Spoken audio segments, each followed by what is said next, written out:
Bette and Joan are always talked about in the same breath, even though they only appeared in one picture together, Whatever Happened to Baby Jane, is the way that they attacked their roles. They both dove in there with claws and grabbed hold of the material and startled their audiences by the fever of their pitch. All right, Blanche Hudson, Miss Big Fat Movie Star. The kinship between Bette Davis and Joan Crawford has to do with the lack of boundaries between who they were and who they played.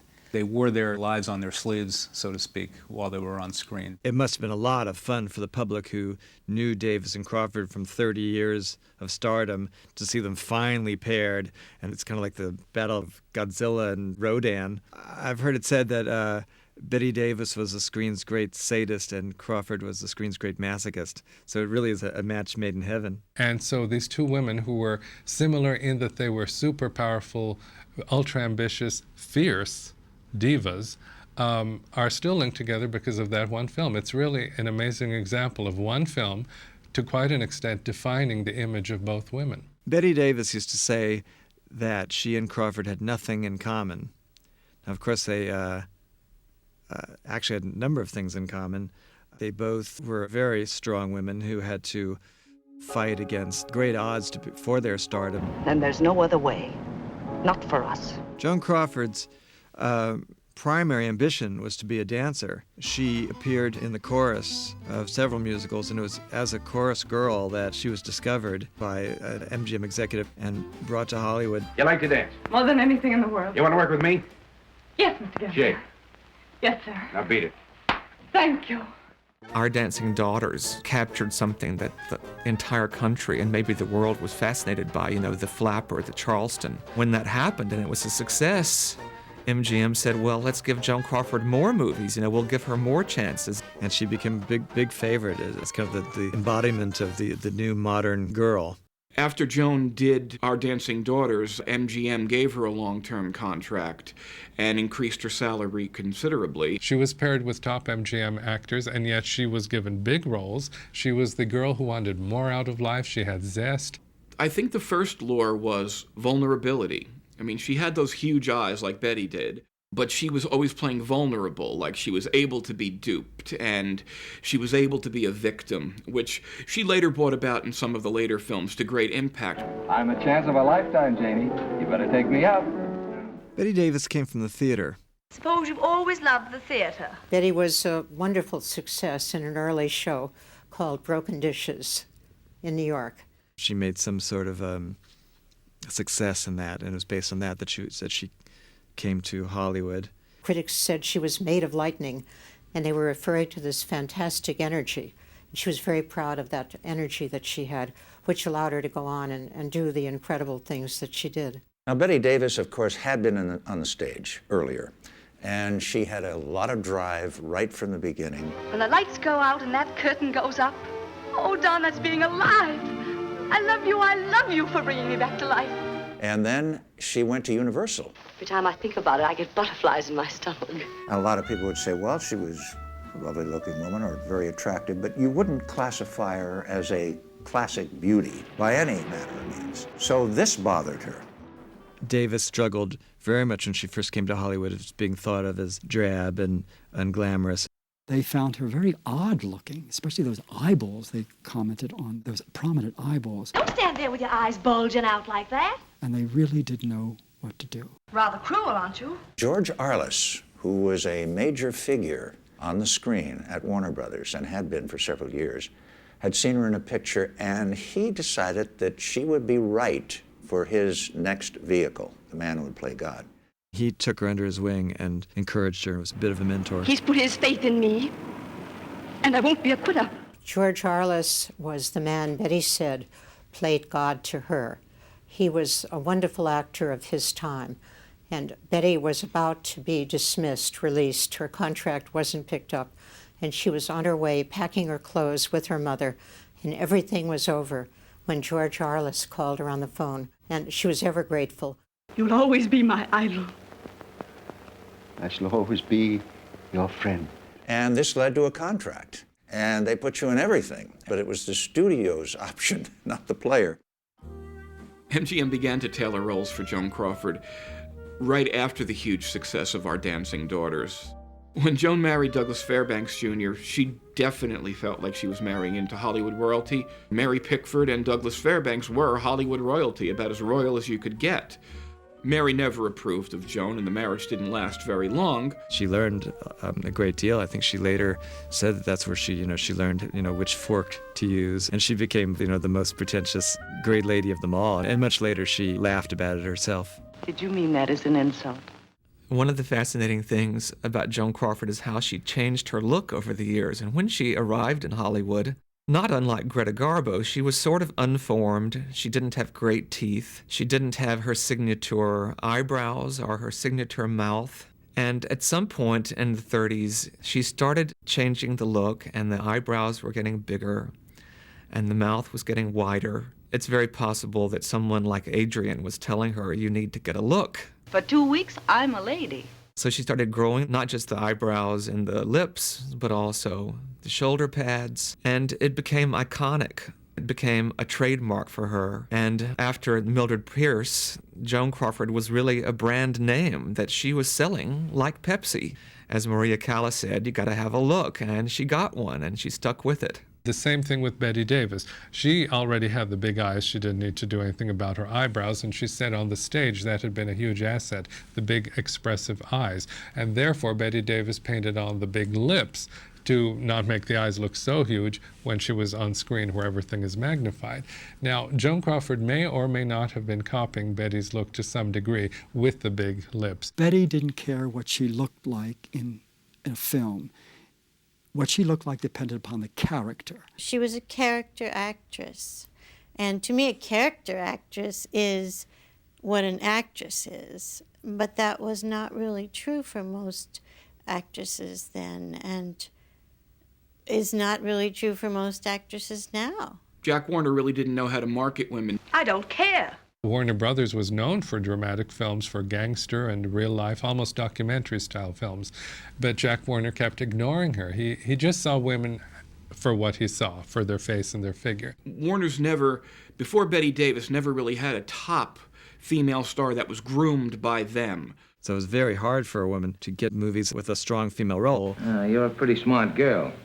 So they tell me. She really took the bull by the horns, and she was fighting for her own parts and, in essence, marketing herself. She was not going to be the quiet little docile lady in the background saying, whatever you say, boss. I made you rich. I put those swell clothes on your back. Now just because you got your neck washed, you think you're a gentleman. Joan was being marketed by MGM. She was being marketed by their publicity machine. By the time that Bette Davis made her first film, Joan was already a firmly established star at MGM, having appeared in films with Clark Gable and, their up-and-coming stars. So she was definitely way ahead of Bette as far as the stardom stakes went. Joan Crawford and Clark Gable made a number of pictures together. They were considered very good box office when they paired them together. Probably the most famous of their teamings, probably their biggest audience pleaser, was Dancing Lady, which introduced a young Fred Astaire, and is one of the films that's associated with Joan dancing. But they have real chemistry in the film, and it's fun to see them play together. Oh, it's you. Grand Hotel really showed everybody in one of the first all-star films that was ever made in Hollywood, narrative films, that they were putting her on the same level with the Barrymores and Wallace Beery and Greta Garbo. She was getting equal billing to all of these top-flight stars, so it was really attention. Joan Crawford has come into her own here. She is as big a star as these people are. Yes, I'm a little stenographer. That's fascinating.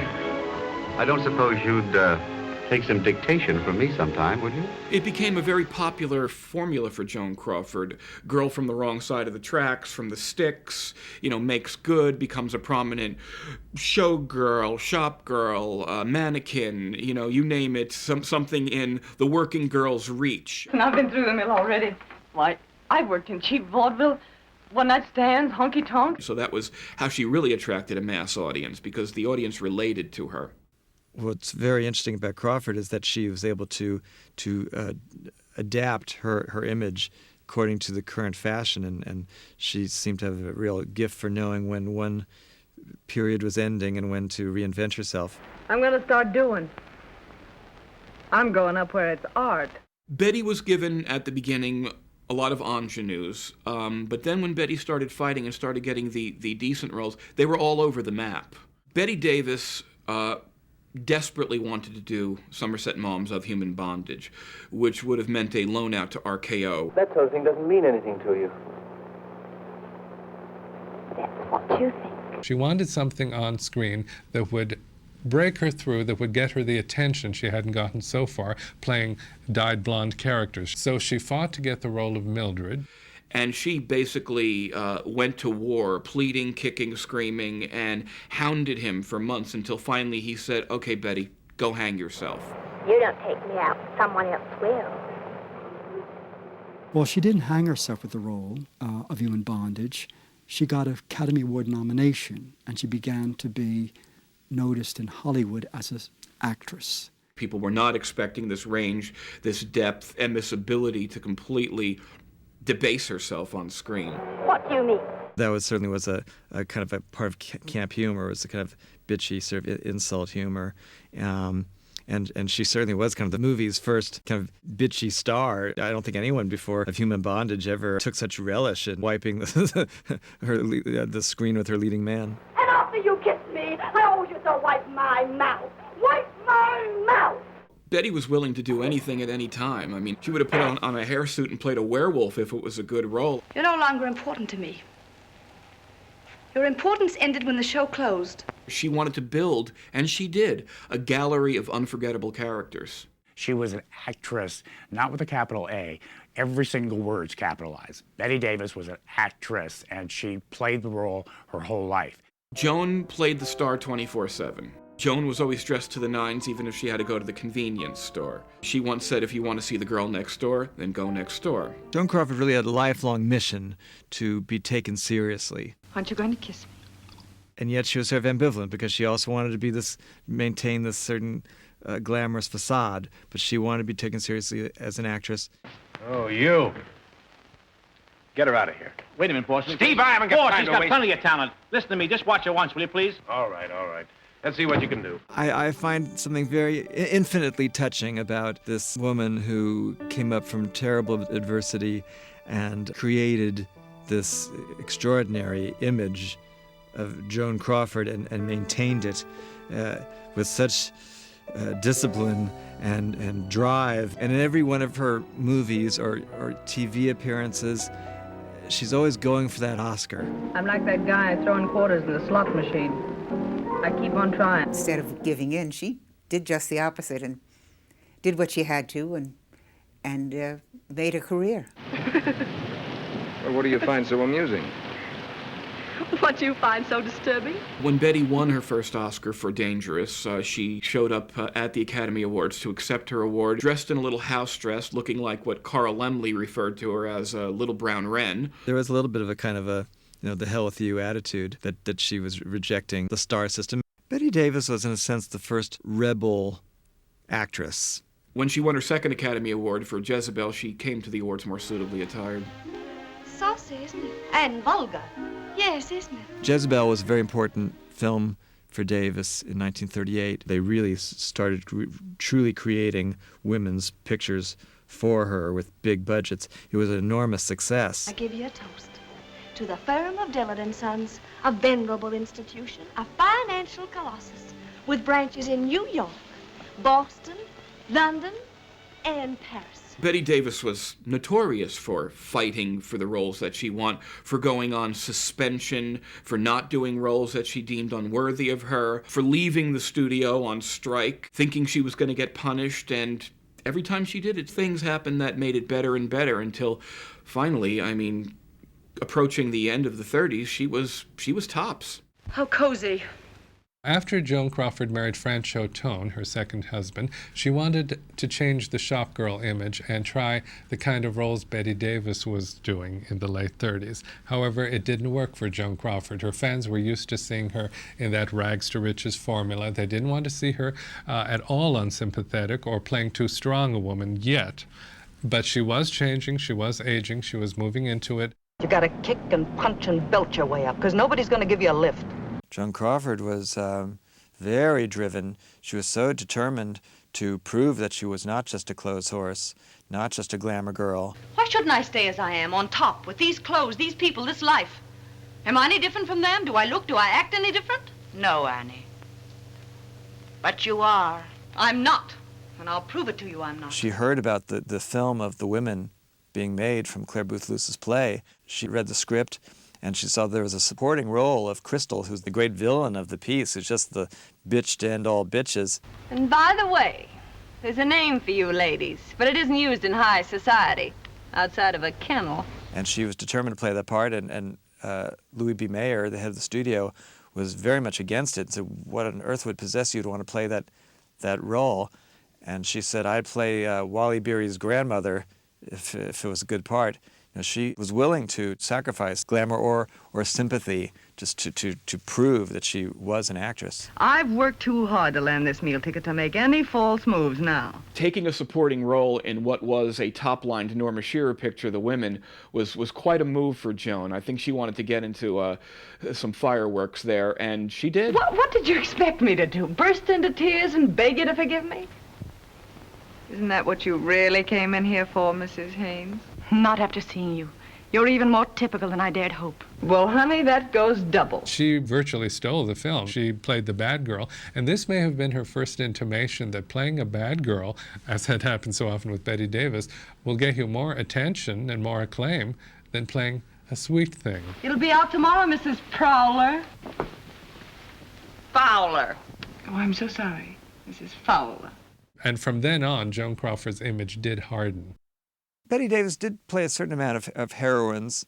I don't think she preferred those roles. I think she preferred her more outrageous parts and demanding roles.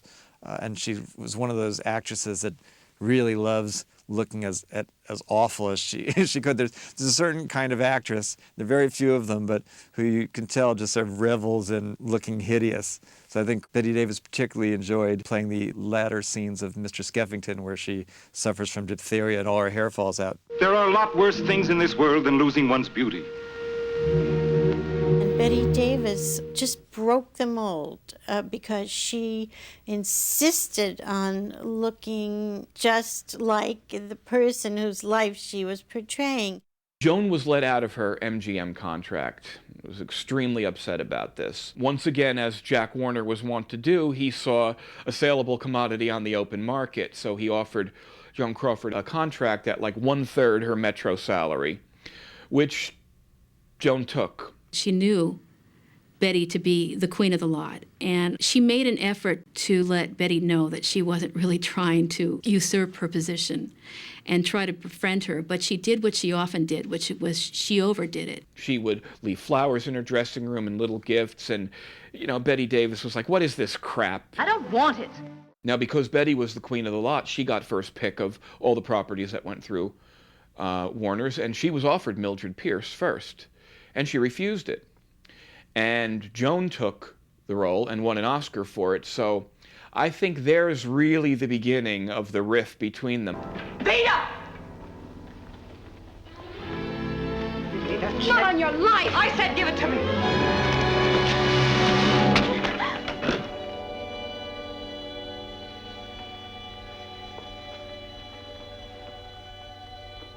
Get out, Vita.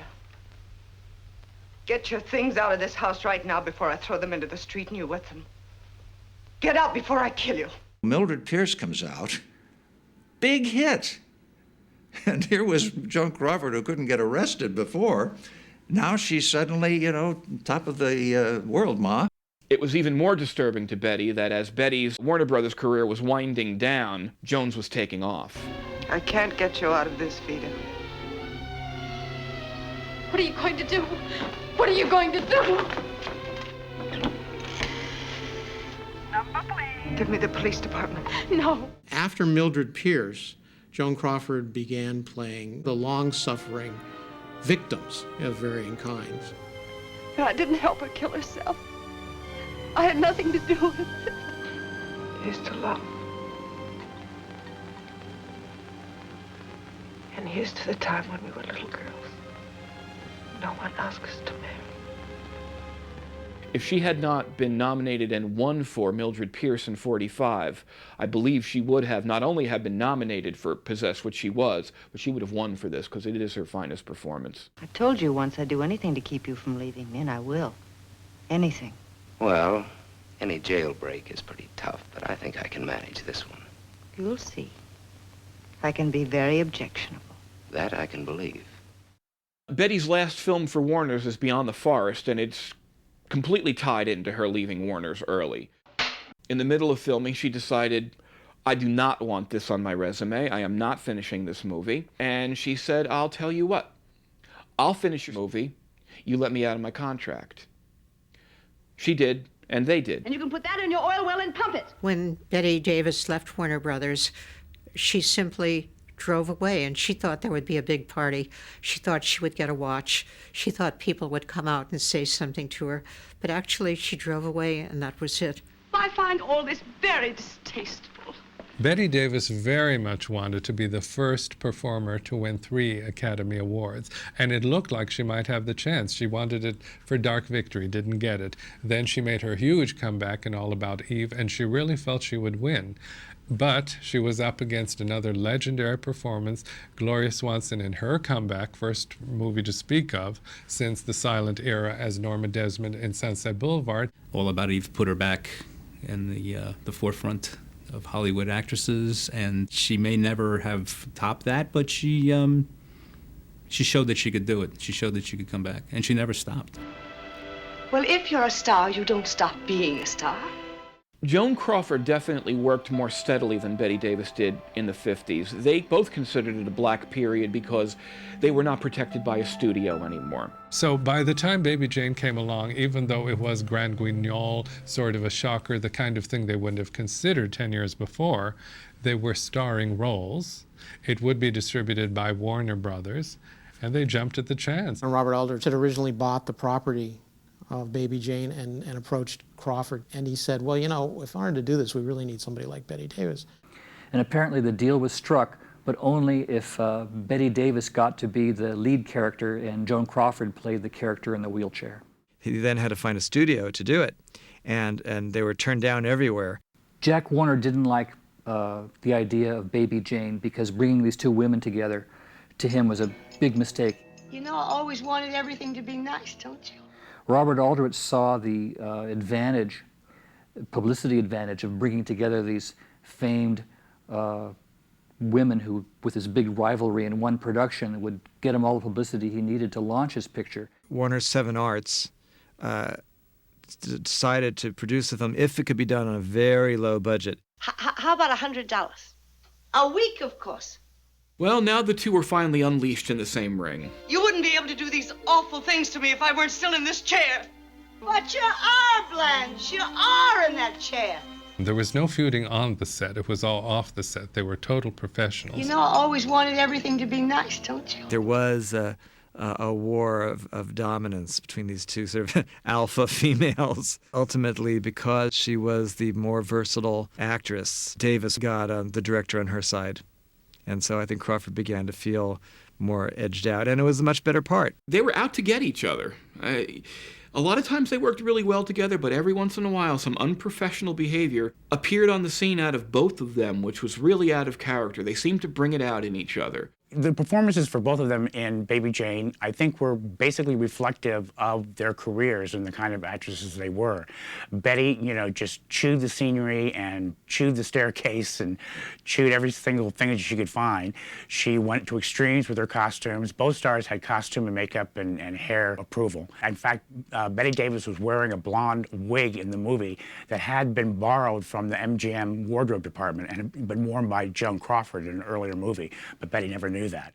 When Joan Crawford was shown the designs for the dresses that she was to wear in Baby Jane, she resisted because she wanted to look more glamorous. But Norma Koch, who was the costume designer, convinced Miss Crawford that her character would not wear glamorous costumes. After all, she's been in a wheelchair for many years. And then Crawford agreed that that's the way she should look.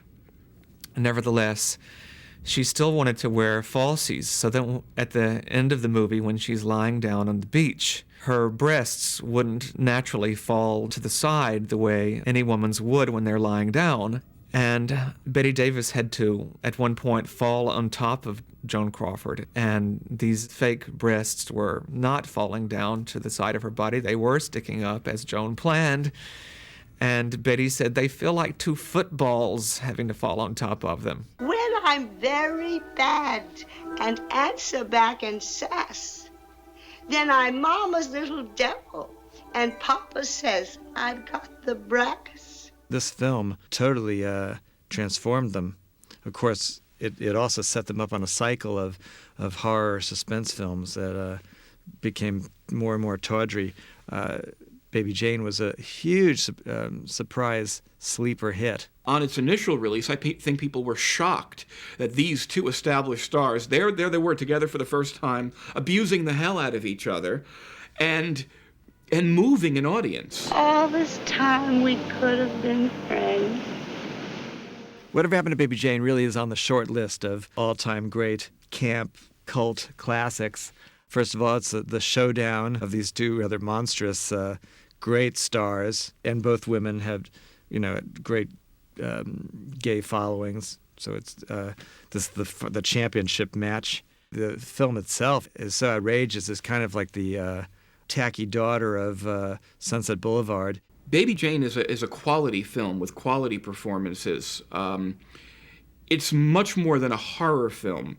It's a tragedy of Greek proportions. Joan plays her role straight, and she plays it for sympathy, and she gets it. Baby Jane, as played by Bette Davis, is played like an ancient drag queen. But also, there's something very, very sad there. She's almost retarded and stifled in her upbringing. She self-medicated herself into severe alcoholism, and she doesn't know reality from reality anymore. She still is, in her mind, a little girl. And she believes this, and you believe it from her. Bette and Joan in this movie are really brave performers. They are abandoning their glamorous images and coming out as these shock queens. Bette got nominated for the Best Actress Oscar. Joan did not. But Joan managed to wangle herself into having the job of accepting the Oscar for Anne Bancroft in case Anne Bancroft won. So, at the night of the awards, Bette Davis, again, so confident, she was right in the wings with her purse, ready to stride on stage when they said, and the winner is Bette Davis. Joan Crawford was also in the wings, and the winner is Anne Bancroft for The Miracle Worker. Joan Crawford looked at Bette Davis, smirked, supposedly said, "Excuse me, I have an Oscar to accept." They just didn't love you enough. Both of these women beat the odds in that they grew up in a very sexist industry where eventually male stars totally dominated. But these women extended their careers almost to their deaths, and until her death in the case of Bette Davis. They kept reinventing themselves. They did interesting projects. They took risks. They were really pioneers. They were strong women. And once they were of a certain age, they didn't look back. I think that Bette Davis and Joan Crawford, and the reason we still love them, is because they had goals that they set out for, and they achieved them. And the goals were as simple as entertaining your audience. They entertain their audiences 50, 60 years after they've made pictures, just as much as they entertained them when they made them for contemporary audiences. Quality entertainment endures throughout the years, and both of them created a body of work that's not going to be forgotten.